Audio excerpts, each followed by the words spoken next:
Simulator 1 is ready for some aerial combat with today's game, Blue Lightning, for your Atari Lynx. So let's go ahead and take Blue Lightning, let's pop it in my Atari Lynx and see how it holds up today. Let's go to the game. Blue Lightning was published by Atari and was a launch title for the Lynx released in 1989. It was programmed in part by Stephen Landrum, who also programmed Communist Mutants from Space for the Atari 2600 Star Path Supercharger add-on, which I reviewed in episode 397. I'll put a link to that review in the description below. The manual opens with the following. The top secret Blue Lightning combat jet has never been tested. The jet was still in the early stages of development when this war broke out.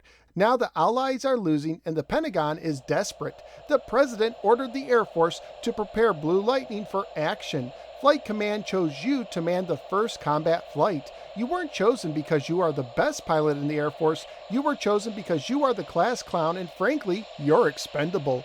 You look around as you approach enemy territory. A trail of smoke warns you of an oncoming missile. You make a quick barrel roll and the missile misses your plane by inches. Now here come the jets, hundreds of them. With guns blazing, you fly into the thick of the enemy formation. Can you penetrate enemy territory and successfully complete 9 crucial missions? If you can, the Allies will win the war and you'll be a hero. If you fail, the enemy will win and no one will ever remember your name. What a great, encouraging opening. Blue Lightning is an Afterburner style combat simulator for one player only with one standard mode of difficulty. It contains 9 missions. When you complete a mission, you get a simple 4-letter password to be able to skip that mission in the future. The D-pad is used to fly, with down used to ascend and up used to descend. A uses your guns with unlimited ammo, and B fires one of your limited missiles. To fire a missile, you should wait until you get a target lock-on. Although even if you lock onto a target, it's possible something else, like a hill, can get in the way of your missile. Pressing option 1 uses your Afterburners for 10 seconds. After you use them, you must wait for 10 seconds until the blue circle shows up on the top left of your screen to use them again. Using option 2 with left or right on the D-pad performs a barrel roll, which might help you avoid enemy fire, although personally I didn't use it that much. You cannot crash into flat ground, but you can crash into obstacles such as hills and buildings, as well as enemy jets. Naturally, you can also be shot down by the enemy. When you lose a jet, you sometimes pick up right where you left off, and sometimes you start back at the beginning of your mission. Each mission has different goals. Sometimes you need to simply survive long enough, while other times you will need to be stealthy, avoiding reckless firing and being detected. Oftentimes you need to destroy certain types of targets, such as radar bases or a convoy. Typically you are not aware of how many targets you need to destroy, so your best bet is to keep blowing them up until you are told to go on to the next part of the mission.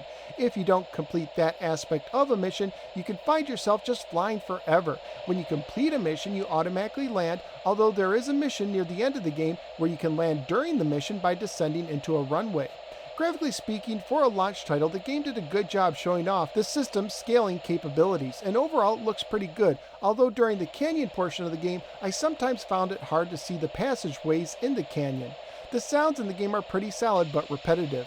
Family-friendly wise, the game would most likely get an E for everyone rating if released today. Currently at pricecharting.com, the game has a value of $14 loose, $30 complete, and $31 new.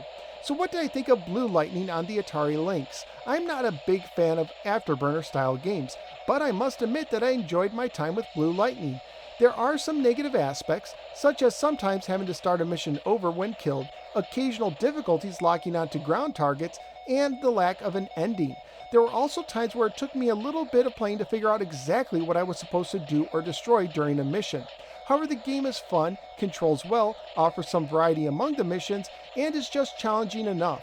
The fact that each level has a simple password is a big plus, especially for a portable title, and it's nice that the landing is automatic. Overall, this is one of the better Afterburner style games out there and recommended for Lynx owners to try out. So where am I going to rank Blue Lightning? It's going to be real close to Kicks at the 3 position. I do like both games, but I'm going to give Blue Lightning the edge due to the variety of the missions. So out of the 6 games I've now ranked for the Atari Lynx, Blue Lightning is landing at the 3 position. Blue Lightning is a solid launch title for the Atari Lynx, but that's just my opinion. What do you think? Let me know in the comments below. Also, please like, share, and subscribe. Follow me both on the Facebook and the Twitter. Click the bell so you don't miss any future videos, and sign up at patreon.com/NoSwearGamer, just like Janitor Sean did, to support the show and gain access to exclusive perks. Thank you for giving me a little part of your day, and I look forward to seeing you next time on the next episode of the No Swear Gamer. Take care and be sure to hit your mission targets, or you might be flying for a while.